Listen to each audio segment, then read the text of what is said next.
नमस्कार, KP news के bulletin में आपका स्वागत है। मैं हूं पूजा आपके साथ। चलिए शुरू करते हैं आज की खबरों का सिलसिला। उससे पहले एक नजर आज की सुर्खियों पर डालते हैं। कांग्रेस के घोषणा पत्र के खिलाफ पोस्ट करने पर एक्स यूजर पीकू मात्रे को कर्नाटक पुलिस ने गिरफ्तार कर लिया। कर्नाटक कोप्पल में शौचालय की इमारत गिरी, 2 की मौत, 1 घायल। बीजेपी के आंधी ने टीएमसी के आतंक के किलों को ध्वस्त करना शुरू कर दिया। मेदिनीपुर में गरजे पीएम मोदी। मां सीता करुण मातृत्व और सहन शक्ति का प्रतीक श्रीलंका में कुंभाभिषेकम पूजा पर बोले श्री रविशंकर। दिल्ली, यूपी, बिहार सहित कई राज्यों में गर्मी का रेड अलर्ट, केरल में भारी बारिश की चेतावनी।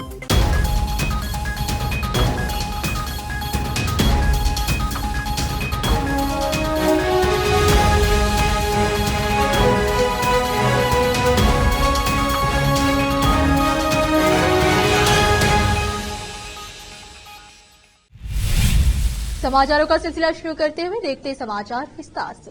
कर्नाटक साइबर क्राइम पुलिस ने कर्नाटक के मुख्यमंत्री सिद्धरामैया का एक संपादित वीडियो साझा करने और मुस्लिम समुदाय को लक्षित करने वाला एक ट्वीट पोस्ट करने के लिए @मुंबई चौड़न हैंडल के तहत काम करने वाले एक सोशल मीडिया उपयोगकर्ता को गिरफ्तार किया। 1998 के क्राइम थ्रिलर सत्या में मनोज वाजपेयी द्वारा निभाए गए एक चरित्र से प्रेरित होकर पीकू मात्रे उपनाम से जाने वाले उपयोगकर्ता को शनिवार 18 मई को हिरासत में ले लिया गया। यह गिरफ्तारी 29 अप्रैल को बेंगलुरु के जे सरवनन नामक एक कांग्रेस कार्यकर्ता द्वारा दर्ज की गई।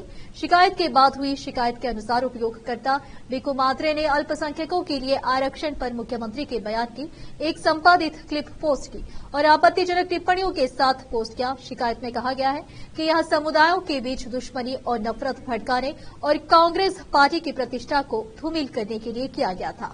पुलिस ने उपयोगकर्ता के खिलाफ भारतीय दंड संहिता की धारा 153A और सूचना प्रौद्योगिकी अधिनियम की धारा 66C के तहत मामला दर्ज किया। कोप्पल जिले के तरवेगिरी शुक्रवार रात एक पुरानी और अधूरी सार्वजनिक शौचालय की इमारत गिरने से 2 महिलाओं की मौत हो गई। दीवार गिरने से 34 वर्षीय बानू बेगम की मौके पर ही मौत हो गई और 2 अन्य ढही हुई इमारत में फंस गए और बाद में उन्हें अस्पताल ले जाया गया। 45 वर्षीय उमा बम्पार्गी की अस्पताल ले जाने के बाद मौत हो गई। महादेवी राजन्ना को शनिवार सुबह गंगावती अस्पताल में स्थानांतरित किया गया और वह अपने जीवन के लिए संघर्ष कर रही है। इस सार्वजनिक शौचालय का निर्माण पूरा नहीं हुआ था, लेकिन उद्घाटन हो गया और लोगों ने शौचालय का उपयोग करना शुरू कर दिया। बहने का कारण पिछले 1 सप्ताह से शहर में हो रही लगातार बारिश है। यह घटना तवरगेरा शहर के 5वें वार्ड में हुई। स्थानीय लोगों का आरोप है कि शौचालय भवन का घटिया निर्माण घटना का मुख्य कारण है। अपने पोते और हासन से सांसद प्रज्वल रेवन्ना के खिलाफ लगे यौन शोषण के आरोपों पर अपनी चुप्पी तोड़ते हुए जेडीएस सुप्रीमो एचडी देवेगौड़ा ने शनिवार को स्पष्ट किया कि उन्हें प्रज्वल के खिलाफ शुरू की गई कानूनी कार्रवाई पर कोई आपत्ति, लेकिन उन्होंने आरोप लगाया कि सत्तारूढ़ कांग्रेस ने उनके बेटे और विधायक एचडी रेवन्ना के खिलाफ मामला बनाया है। प्रज्वल 26 अप्रैल को हासन में वोट डालने के बाद देश से भाग गए। इसके बाद कर्नाटक सरकार ने हासन सेक्स स्कैंडल की जांच के लिए राज्य महिला आयोग की सिफारिश के आधार पर एक एसआईटी का गठन किया। इस बीच एसआईटी ने कथित यौन शोषण की पीड़िता के कथित अपहरण के मामले में रेवन्ना को 4 मई को गिरफ्तार कर लिया। रेवन्ना को जमानत मिल गई और 14 मई को जेल से रिहा कर दिया गया, लेकिन वह कथित यौन शोषण के एक और मामले का सामना कर रहे हैं और सुनवाई सोमवार को होगी। रोकते समाचारों का सिलसिला एक ब्रेक के लिए, जल्द लौटते हैं ब्रेक के बाद। हिंदुस्तान के हर कोने में हम हैं मौजूद। 24 घंटे हालात पर गहरी नजर, खबरों से जुड़े चुपते सवालात और आपको दिखाता है धार्मिक, सामाजिक, राजनीतिक, लोकल और इंटरनेशनल न्यूज की सबसे बेहतर कवरेज, जो आपको रखती है हर पल बाखबर। देश और दुनिया भर की खबर के लिए देखते रहें केपी न्यूज 24/7। देखते रहें केपी न्यूज 24/7। ब्रेक के बाद आपका स्वागत है। आइए देखते हैं देश के अन्य समाचार। प्रधानमंत्री नरेंद्र मोदी ने पश्चिम बंगाल के मेदिनीपुर में एक जनसभा को संबोधित करते हुए कहा कि बीजेपी की आंधी ने टीएमसी के आतंक के किलों को ध्वस्त करना शुरू कर दिया है, इसलिए बंगाल में टीएमसी वाले ज्यादा बौखलाए हुए हैं। उन्होंने कहा कि बंगाल में टीएमसी के आतंक और भ्रष्टाचार का किला फिर से ढहने में देर नहीं लगेगी। प्रधानमंत्री नरेंद्र मोदी ने कहा कि टीएमसी के आतंक के किले को ध्वस्त करने के लिए अब बस 25 मई को एक और प्रहार की। पीएम मोदी ने कहा, टीएमसी घुसपैठियों का स्वागत करती है, लेकिन जो हिंदू अल्पसंख्यक यहां प्रताड़ित होकर आए हैं उनका वह घोर विरोध करती है। मैंने वादा किया था कि मैं इन शरणार्थी परिवारों को नागरिकता दूंगा, ये हमसे उम्मीद लगाए हुए हैं। टीएमसी इनकी मदद सीएए का विरोध कर रही है और कह रही है कि हम इसे लागू नहीं होने देंगे। टीएमसी कांग्रेस और लेफ्ट वाले लिखकर रख ले, जब तक मोदी जिंदा है तब तक वे कुछ नहीं कर पाएंगे। वहीं उन्होंने इंडिया गठबंधन पर भी निशाना साधा और कहा, कांग्रेस और टीएमसी एक ही सिक्के के दो पहलू हैं। ये लोग एक दूसरे को बंगाल में तो गाली देते हैं, फिर दिल्ली जाकर दोस्ती निभाने लगते हैं। टीएमसी भले अलग चुनाव लड़ने की नाटक कर रही हो, लेकिन ये दिल्ली में इंडिया अलायंस के पार्टनर है। श्रीलंका के नुआरा एरिया में सीता अम्मन मंदिर में कुंभाभिषेकम पूजा चल रही है। इस मौके पर दुनिया भर से श्रद्धालु यहां पहुंच रहे हैं। जानकारी दे दें कि सीता एरिया या अशोक वाटिका वह स्थान माना जाता है जहां देवी सीता को रावण ने बंधक बनाकर रखा था। इस मौके पर श्री श्री रविशंकर कहते हैं, यह वह स्थान है जहां सीता जी को आशा मिली थी। हनुमान जी आए थे और उन्हें आशा दी थी कि श्री राम आ रहे हैं और राम राज्य स्थापित होने जा रहा है। यह जगह पूरी दुनिया की महिलाओं के लिए एक उम्मीद होगी कि सच्चाई की हमेशा जीत होगी और महिलाएं वास्तव में शक्तिशाली हैं। मैंने सरकार श्रीलंका से रामायण और इसकी शिक्षाओं को स्कूली पाठ्यक्रम में शामिल करने का अनुरोध किया है। सीता अम्मन मंदिर में कुंभाभिषेकम पूजा पर श्री श्री रविशंकर ने कहा, यह एक महान अवसर है कि माता सीता के मंदिर का पुनर्निर्माण किया गया है। मां सीता करुणा, मातृत्व और सहन शक्ति का प्रतीक है। यह एक ऐतिहासिक स्थान है जहां पर पूरा महाद्वीप मानता है कि कैसे सीता माता यहाँ अशोक वन में थी और हनुमान जी से उनकी मुलाकात हुई थी।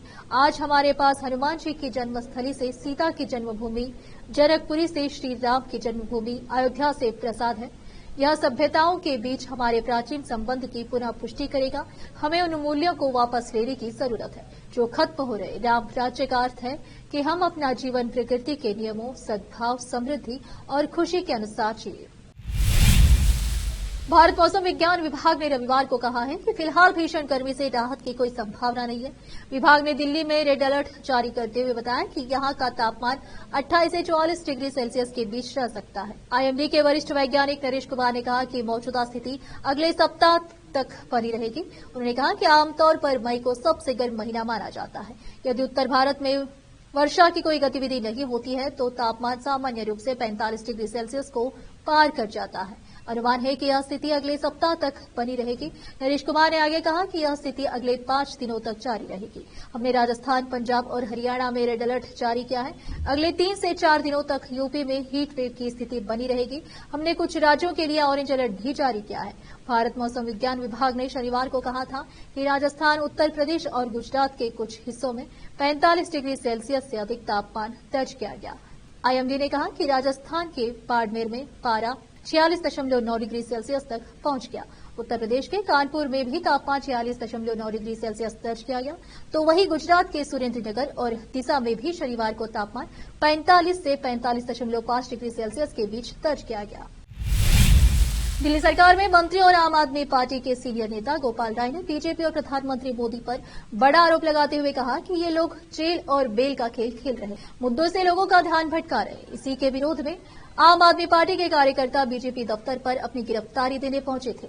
आम आदमी पार्टी द्वारा बीजेपी दफ्तर कूच करने के अभियान के बाद गोपाल राय ने मीडिया कर्मियों से बात की। उन्होंने कहा, पहले सत्येंद्र जैन को गिरफ्तार किया गया, फिर मनीष सिसोदिया को, फिर संजय सिंह, फिर अरविंद केजरीवाल और फिर विभव कुमार को गिरफ्तार किया गया।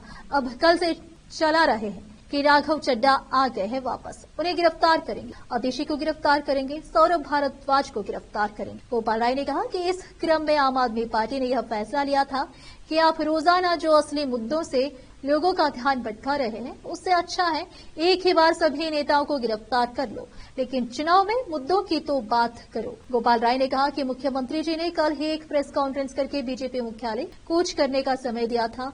आम आदमी पार्टी के सभी नेता बीजेपी हेडक्वार्टर अपनी गिरफ्तारी देने पहुंचे थे। हम वहां आधे घंटे खड़े रहे, लेकिन उन्होंने गिरफ्तार नहीं किया। आगे अब देखते हैं। मध्य प्रदेश में लोकसभा चुनाव के लिए वोटिंग हो चुकी है। चुनाव में कांग्रेस की स्थिति क्या रही, नतीजे किस तरह के हो सकते हैं, यहाँ हकीकत जानने के लिए पार्टी के प्रदेश प्रभारी जितेंद्र सिंह उम्मीदवारों के साथ बैठक करने वाले हैं। इसमें तमाम उम्मीदवार अपने क्षेत्रों की स्थिति के बारे में जमीनी फीडबैक देंगे। राज्य में लोकसभा की 29 सीटों पर 4 फेज में मतदान हुआ। इनमें से कांग्रेस ने 1 सीट समाजवादी पार्टी को आपसी समझौते के तहत दी थी। वहीं इंदौर के कांग्रेस उम्मीदवार ने नामांकन वापस लेकर बीजेपी का दामन थाम लिया था। इस तरह 27 स्थानों पर ही कांग्रेस के उम्मीदवार मैदान में रहे। अब इन सीटों पर पार्टी को क्या संभावना है, यह जानने की कवायद तेज हो चली। जानकारी के मुताबिक कांग्रेस के प्रदेश प्रभारी जितेंद्र सिंह सोमवार को भोपाल में रहेंगे और उम्मीदवारों के साथ बैठक करेंगे। इस बैठक में पार्टी के वरिष्ठ नेता भी मौजूद रहेंगे।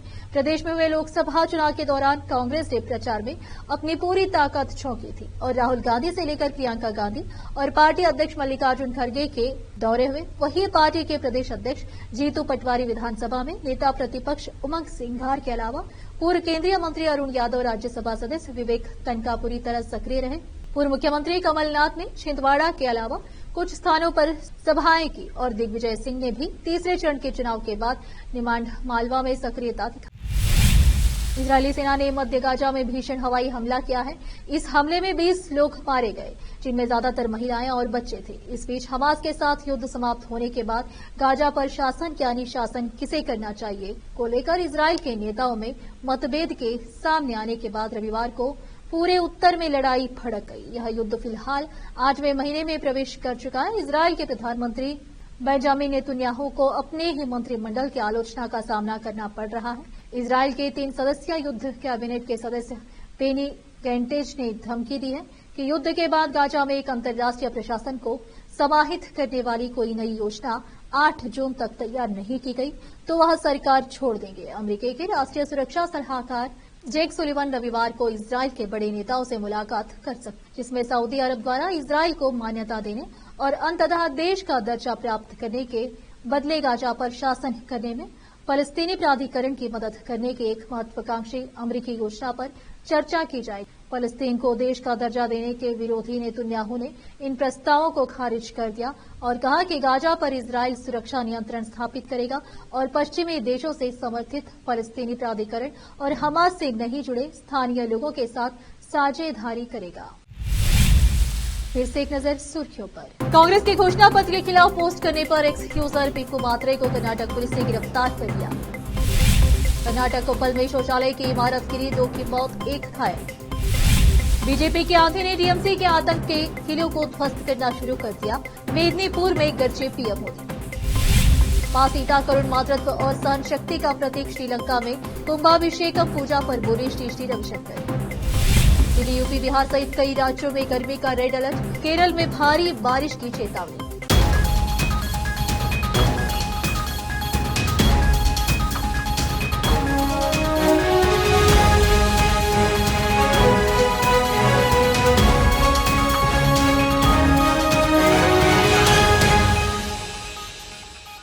केपी न्यूज के बुलेटिन में आज इतना ही।